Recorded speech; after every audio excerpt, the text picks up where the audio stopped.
Nu ką, sveiki gyvi, visus dar kartą su praėjusiom ir ateinančiais.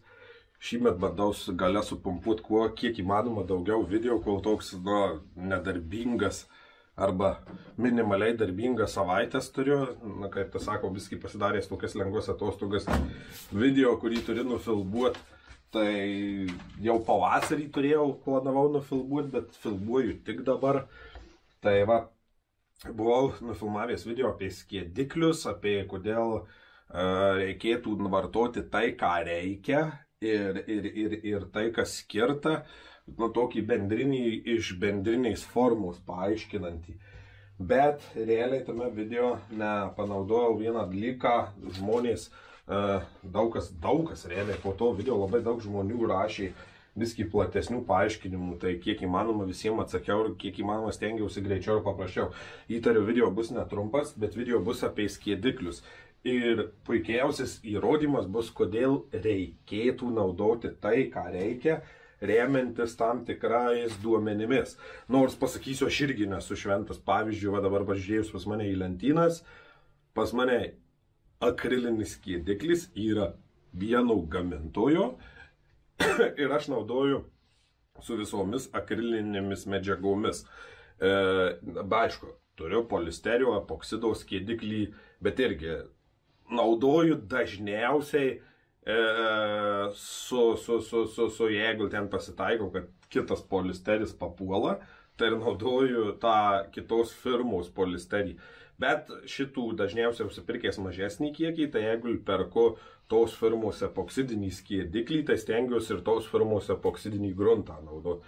Su akrilu biski čia yra kita istorija. Bet šitą istoriją parodo tokį dalyką, kad kartais, pavyzdžiui, aš, pavyzdžiui, šitą dalyką apie lapus išmokau, kažer 5 metai yra. Ir, pavyzdžiui, mano patirtis rodo, kad, pavyzdžiui, kartais pasėmus ir, sakykime, užsimaišius kažkokį atvažiavo naujas gruntas ir darant pagal rekomendacijas, pavyzdžiui, dažai ir paviršius taip neįsitempia, arba ten paprasčiausiai jau padarius taip, kaip reikia, pradėjus gruntui bėgti, yra tikimybė, kad tai ne medžiagos kaltė.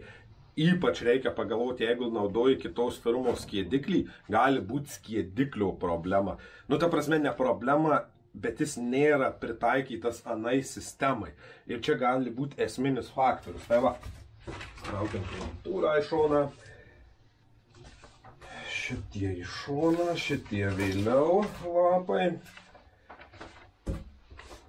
Jo, mano asmeninė patirtis rodo, pavyzdžiui, naudojant tos pačios firmos skiediklius ir tos pačios firmos medžiagas, dažniausiai užtikrinama visada, kad tas sako, bus rezultatas adekvačiai geras. Bet iš savo patirties yra papuolę, kai naudojant kitos firmos skiediklius gaunu geresnį rezultatą negu su tos firmos. Bet aišku, irgi papuolė toks dalykas, kai naudojant priešingos firmos skiediklį, rezultatas yra prastesnis. Čia yra paimti 4 akriliniai skiedikliai. Viename lape yra Toro pigus akrilas, paskui Špico 2 akriliniai skiedikliai ir Mipos, toks, sakykime, vidutinis pagal kainą. Tai jau taip daugmaž pasėmiau. Ir kas čia daug kas klaus per lapai. Prisimenu, kai dariau pirmąjį video, vienas žmogus paklausė, sako, skiediklis turi TDS, ar aš net pradėjau galvoti, aš jau tai žinojau šitą, bet paskui pradėjau galvoti, pavyzdžiui, kaip Špicas, tai jis dar, sakykime, atsidarius svetainę, lengvai, kokį 2-3 sakiniais, aprašęs tokį ne techninį, ne kaip lapai, bet aprašęs, kur tas jų skiediklis ir su kuo rekomenduojamas naudoti. Kitos firmos dažniausiai ne. Tai va, turėkit vieną dalyką. Saugos duomenų lapai skiedikliui yra kaip TDS-as. Arba amerikoniškai SDS, Safety Data Sheets, SDS, jo. Lietuviškai SDL, saugos duomenų lapai yra kaip TDS-as. Nes, pavyzdžiui, dar šitų lapų dėka, pavyzdžiui, man tekė vienos firmos, sakykime, pirkti skiediklį, kuris juntamai brangesnis ir susirast kitų brandų arba tą patį, arba lyginai pagal tą pačią formulę daromą skiediklį, kuris visiškai vienodai dirba ir yra už kur kas mažesnė kaina. Kai atsidarai SDL lapą, dažniausiai, priklausomai kaip išdaryta, čia, pavyzdžiui, pirmam, čia, man atrodo, antram lape, MIPO irgi antram, kai kuriuose nuo trečio prasideda lapų, būna arba vadinama lentelė, arba vadinamas surašymas medžiagų, iš kurių yra sudarytas skiediklis.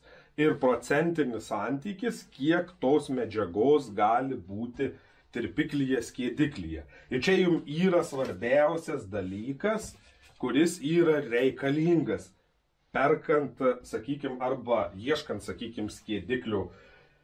Nes pagal tai tu gali įvertinti tų skiediklių skirtumą, agresyvumą ir panašiai. Aš irgi nesu tiek detaliai žinovas. Ir pavyzdžiui, jeigu tokį, jau, sakykime, skaitom acetonas, ne? Vat, pavyzdžiui, yra acetonas. Acetonas tai yra sudėtinė medžiaga. Acetono galima rasti tam tikruose skiedikliuose. O jeigu rašau ant kibiro yra acetonas, tai reiškia, ten yra gryna sudedamoji medžiaga ir tam kibire 99% toj pakuotėj ten yra acetonas. Tai reiškia, ten 100% junginiai, tai izopropanolis, man atrodo, arba tas vadinamas techninis spirutas 100%, vaitspiritis, man atrodo, 100% eina. Paskui dar ten keli yra pavadinimai. Tai jeigu pamatai tą tokį keistą pavadinimą, tai ten yra sudedamoji medžiaga. Visi šitie, kaip tas sako, turi jau savo formulės. Ir esminis dalykas, pavyzdžiui, kad būtai akrilas, tavo formuliai turi būti tik tam tikros medžiagos. Jeigu akrilė atsiranda viena ar kita medžiaga, tas skiediklis negali būti vadinamas akrilu. Jis gali tapti dėl kažkokios medžiagos 646, dėl kažkokios medžiagos gali tapti kaip bazinis skiediklis arba universalus skiediklis.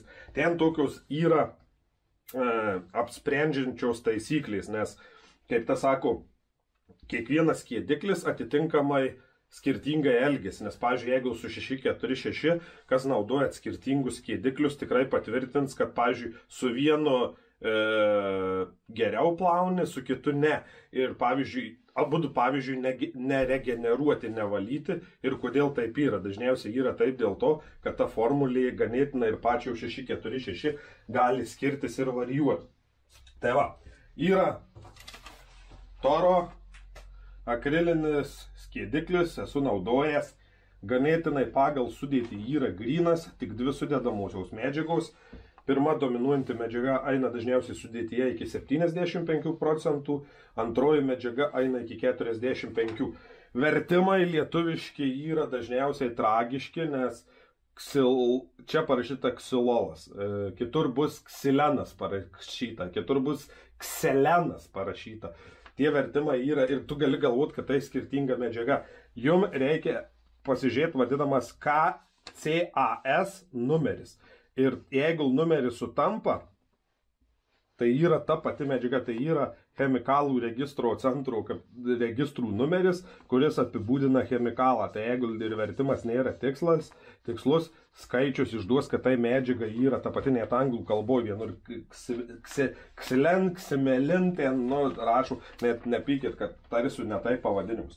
Ir ką tai reiškia? Reiškia, kad absoliuti reikšmė šito, sakykime, butilacetato gali būti 75, tai reiškia, jau tokiu atveju ksilolas bus iki kažkai 75-25% junginyje. Jeigu ksilolo bus 45, tai reiškia 55 butilacetatas lieka. Ir ta prasme, varijuoja, reiškia, kiekvienam mišiny gali būti jo vienoj bankiai taip, kitoj taip, kaip pilstymas, vadinamos paklaidų zonos. Tai va, pasimam akrilinį špico 80 skiediklį, kuriame yra irgi kas numeris nei vienam nėra ir jame yra 65-75 tos medžiagos, čia yra metilheksanonas. Antroje vietoje yra butilacetatas, kuris yra tiek tore, tiek šitą mipus. Tik tiesiog tore, palyginimui iki 75, čia jau yra iki 20%. Abudu skaitosi akriliniai skiedikliai. Ir paskui yra čia, pavadinimų neskaitysiu, dar dvi medžiagos nuo 7 iki 10%. Ir nuo 1 iki 2, čia gali būti, kad aromatiniai medžiaga. Ir tokia sudėtis palyginus turi panašumų, nes keli šitie ingredientai yra panašūs, bet šitą procentiniais išraiškos yra ganėtinai smarkiai skiriasi. Ir dabar tas pats 64 akrilinis skiediklis iš picų. Ir abudu skiedikliai kaip traktuojasi žemesnės ir vidutiniais temperatūros, bet skirtumas, pažiūrėsim, koks didelis. Pasimi 64, matom formulį, kad yra medžiagų kur kas daugiau, vietoj 4 jau 3 papildomai. Ir pirma, butiloacetatas, tas pats, kuris yra toro, antroj vietoj irgi yra ksilenas. Tik tai esminis skirtumas, kad procentai kur kas mažesni ir tikslesni, tarp 55 ir 65, tarp 20 ir 25 ganėtinai griežta formulė. Nes, pavyzdžiui, čia yra ir reikšmės didesnės, kada formulė grynesnės, sakykime, toro atveju. Ir paklaidos zona net gali būti nuo 75 iki 55, tai kas čia yra 20% svyravimo amplitudė. Čia pagrindinių dominuojančių medžiagų svyravimo amplitudė yra tik 10%.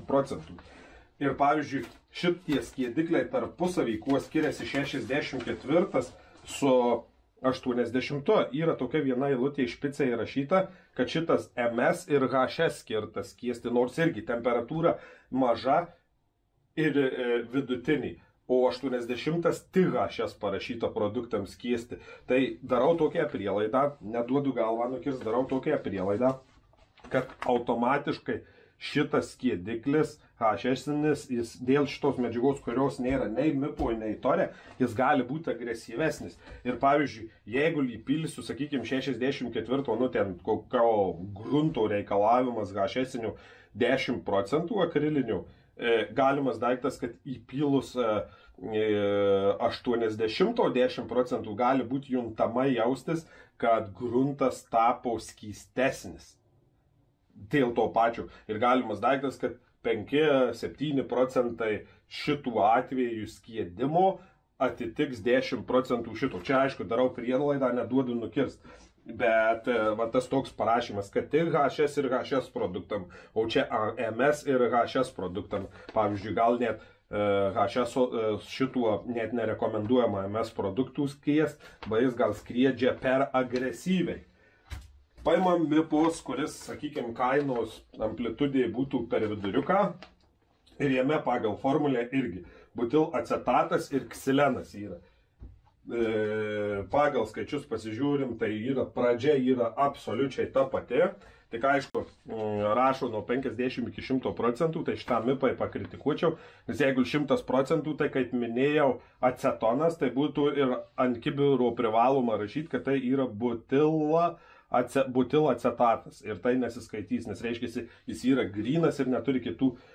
Bet čia tas toks parašymas reiškia, kad aš taip įsivaizduoju, kad pirmas ingredientas labai dideliai amplitudėj gali svyruoti. Sekančios sudėtinės medžiagos ksilenas 10-20%, kas yra mažiau per pus gali būti nei šitam toro, bet aišku, gali toro tam tikroji kombinacijų išpilstyme būti ir labai panašus kaip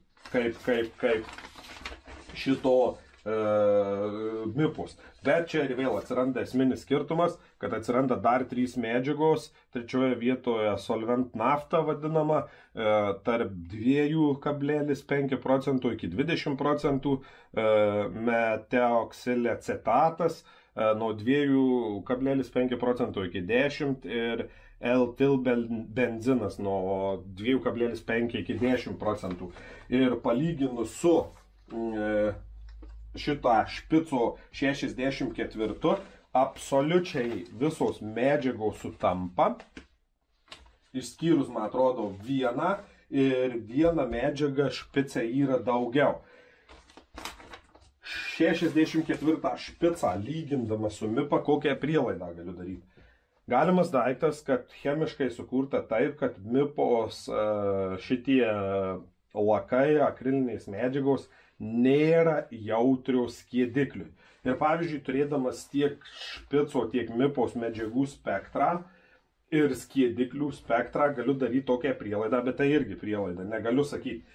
Vieną sykį, sakykime, nusipirkęs MIPOs, sakykime, čia tą vidutinį skiediklį, skiesdamas špico medžiagas galiu gauti visai teigiamą rezultatą ir viskas gerai. Nusipirksiu kitą kibirą, kitą pakuotę skiediklio, naudosiu su špicu ir kažkas bus negerai, nelabai, kaip tas sako, dirbs ne taip, kaip priklauso, kažkoks bus ar skiedimo trūkumas, ar pagal rekomenduojamus procentus bus per didelis skiedimas. Taip gali atsitikti dėl to, kad pavyzdžiui, jeigu pasižiūrėsim į MIPO sudėtinės medžiagas ir procentus, špico formulė ganėtinai yra griežta 10% skirtumas, 5% skirtumas, 2% skirtumas. Čia yra ganėtinai didelė svyravimo amplitudė. Reiškia, MIPA didžiausia tikimybė padarius ganėtinai nejautres medžiagas skiedimui ir jų skiediklis, kaip tas sako, jų produktus tenkina. Bet pavyzdžiui, įpylus į špicą jau gali netenkinti.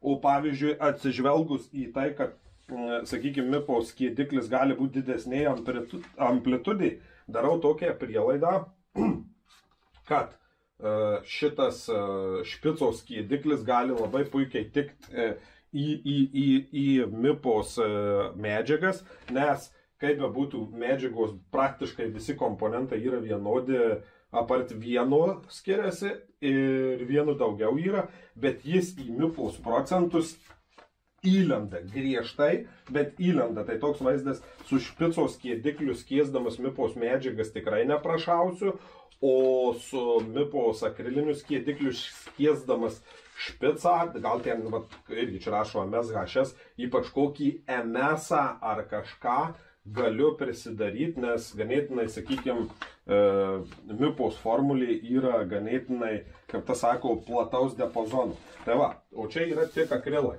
Dabar visiems įdomus klausimas tie 646 skiedikliai. Jeigu, kaip tie kiti žmonės sako, aš tai skiedžiu bazėje ir viskas ten gerai, dirba puikiai.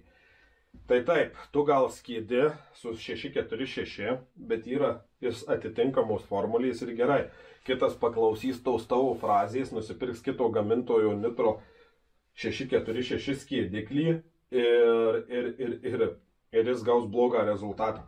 Nes pasirodo, kiek aš apsiuosčiau, 646 skiediklis, pavyzdžiui, akrilas nebus akrilas, jeigu jame bus nors procentas acetonų. Kiek formulių apžiūrėjau, nė vienam akrilė neradau acetonų. O vat 646, kiek žiūrėjau, praktiškai visuose radau acetoną, kai kuriuose vadinama nepykit už skaitimą, tuolulas, 8,3 medžiaga pagal kas numerį, tai daugumoj arba po vieną atskirai, arba būdu kartu. Bet 99% visada būna acetonų, mažiau, daugiau ir dažniausiai tuolulas. Ir va čia būtent toks dalykas, pavyzdžiui, jeigu įsivertini, atsidarai, sakykime, bazėje skirtus skiediklius, epoksidui, polisteriui, ten jau atsiranda, polisteriui pastebėjau, dažniausiai būna grynesnis tas skiediklis, jisai dažniausiai turi dvi kažkokias medžiagas, labai tankiai užkliūdavo, kad polisteriniam yra to vadinamo tuolulo ir kažkokios medžiagos dar ten, arba dar kažkokia medžiaga ir dažniausiai tuolulas. Epoksidiniam ten eina kitos kombinacijos šitų ir porą ten irgi dažniausiai negirdėtų. Bazinis skiediklis ten dažniausiai turi ten irgi va tokį, sakykime, ten tam tikrus proporcijas ir tam tikras medžiagas, bet dažniausiai baziniam skiediklį irgi pastebėjau, nėra acetonų. Tai, vat, pavyzdžiui, kai kurie su 646 skiesdami bazę jie išlošia dėl to, kad, pavyzdžiui, kiekvienam jame yra labai skirtingas acetono skaičius. Viename 5 procentai, o kitame gali rasti net 15-20 procentų. Iš to ten ir esminis dalykas, prisimenat, kaip kalbėjau, kartais plaunant įrankius, su vienu jauti, kad akivaizdžiai jis silpniau kanda, o kitas plauna velniškai gerai. Tai vat, grįžtant prie šitų, sakykime, medžiagų, pavyzdžiui, vat, norėčiau spėt, kad, pavyzdžiui, kiek formulės va studijavau, pavyzdžiui, su šituo vat skiedikliu įtariu, nežinau, kurios čia firmos, įtariu, jeigu skiesit šitą bazę, jūs turėsit blogą rezultatą, įpilsit ten bazėj, suksis, mirguliuos metalikai ir panašiai, nes formulėje yra dominuojantis ingredientas toluenas, kurio tenko matyti, neatsimenu, sakau, ar polisterio, ar epoksido formulėse. Ir antrame irgi yra toluenas, bet čia yra 32 procentai, o čia yra arti 60. Šitam yra acetono 10 procentų, šičia yra 15. Šičia acetono yra 3 procentai. Čia yra BCR šitas nitro skiediklis ir jame sudedamosioji dalis dominuojanti medžiaga yra ksilolas, kurio nėra šitame. Šitame, man atrodo, yra. Jo, šitame yra 20-25 procentai, čia yra 80-90 procentų. Jeigu pasimsit universalūs skiedikliai, kur tipo lyg tinka ir akrilui, ir tinka bazė, jie skaitosi pagal tą savo hierarchiją, jie yra, jeigu čia bazinis metalik skiediklis ir čia akrilinis, tai jie kažkur sudėtim per vidurį turėtų būti. Tai juose daugumoje pastebėjau yra tas ksilolas, ksilenas arba vadinama 20,7 medžiaga, kuri būna ir akriliniuose, ne visuose, bet akriliniuose skiedikliuose. Dažniausiai procentas būna mažesnis, apie 5 procentų. Bet jeigu reikėtų bazės skiest, tai aišku, čia irgi neduodu ranką nukirst.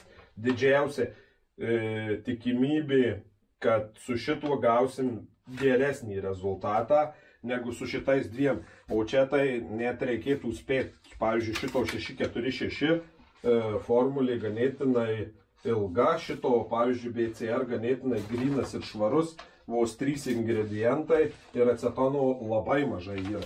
Pavyzdžiui, šito formulė skiediklių yra labai didelė, tolulas 32-28 procentai, yra ir tas pats ksilenas medžiaga 20,7, bet tik tai 20-25 procentai ir dar krūva šalia medžiagų ir net acetono iki 15 procentų, reiškia, net daugiau, čia iki 5, o čia iki 15 procentų ir čia apie 10 procentų, tai net sunku daryti išvadą, kuris iš šitų dviejų, kad pasižiūrėjau, ar gerai rodo.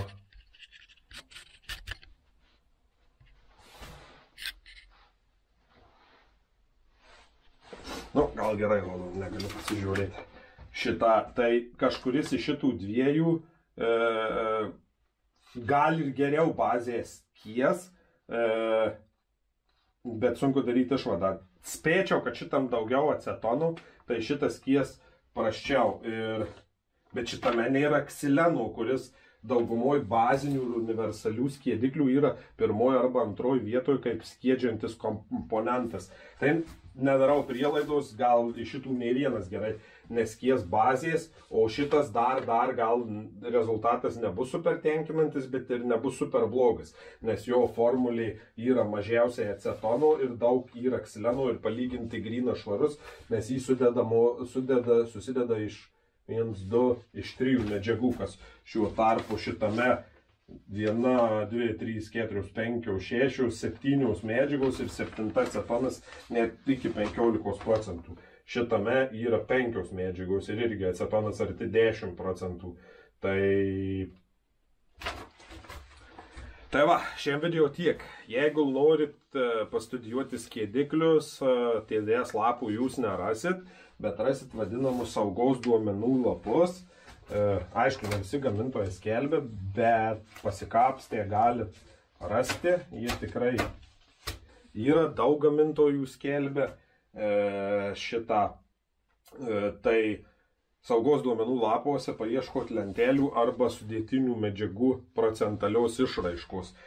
Šiaip tai visos tos firmos, kurios, sakykime, kas liečia automobilių dažymą, dažniausiai prekiauja, jeigu ten į SDL lapas neįdėtas, tai pasiieškokit kito išfasavimo, sakykime, puslapyje, ten galimas daiktas, kad, sakykime, prie 5 litrų pakuotės SDL lapai neprisekti, bet ateini į to pačio gamintojo, to patį produktą litro fasuotėj, SDL lapai būna, nes, paprasčiausiai gamintojas tiesiog neapsižiūri ir paprasčiausiai puslapį yra neįdėjęs. Tai va, šiandien video tiek. Jeigu norit detaliau apie skiediklius, aš irgi sąžininkai pasakysiu, tiek nesuku galvos, bet kai, pavyzdžiui, visas medžiagas skiedžiu tuo pačiu akrilu ir jeigu kažkas pradeda nepaeit, tai pirmoji vietoje įvertinu, kad galimas daiktas čia yra ne medžiagos kaltė, o gali būti, kad radikaliai didelis akrilinio skirtumas ir negaunamas norimas rezultatas. Tai va, šiandien video tiek, dėkui, peace out.